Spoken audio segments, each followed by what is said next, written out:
मित्रांनो, ट्रेकिंगसाठी हा CTR रब 50 शूज घेतला. ठीक आहे. हा शूज आहे ना 2000 रुपयाचा आहे. आणि ह्याचे ज्यांनी ज्यांनी रिव्ह्यू केलेत, ठीक आहे, त्यांनी सांगितलं की हा शूज आहे ना वॉटरप्रूफ आहे.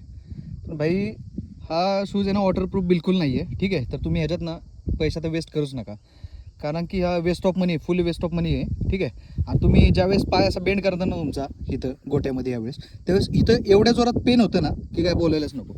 तर तुम्ही ह्या शूजच्या नादाला लागूच नका. त्यांनी दावा केला की इथपर्यंत वॉटरप्रूफ शूज आहे. ठीक आहे. इथपर्यंत शूज वॉटरप्रूफ आहे, इथपर्यंत मान्य आहे, रबर आहे, फुल रबर आहे. पण हा वॉटरप्रूफ शूज नाही आहे. मग अशी गवतावरती चालत होतो. ठीक आहे. नॉर्मल दवबिंदू होते गवतावरती. तर ना पूर्ण शूज भिजला, म्हणजे पूर्ण भिजलेलाच आहे हा शूज आहे ना, पूर्ण भिजलेला. ठीक आहे. त्यानंतर पाऊससुद्धा पडला. तर ह्याने असा दावा केलेला की एवढ्या पाण्यात जरी तुम्ही गेलात ना तरी हा शूज म्हणजे वॉटर प्रूफ आहे. तर वॉटर आतमध्ये जाणार नाही, पाणी आतमध्ये जाणार नाही.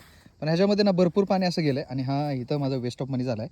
तर बघू आता 7 डे रिटर्न जर पॉलिसी जर शिल्लक असेल तर मी नक्कीच हा रिटर्न करीन.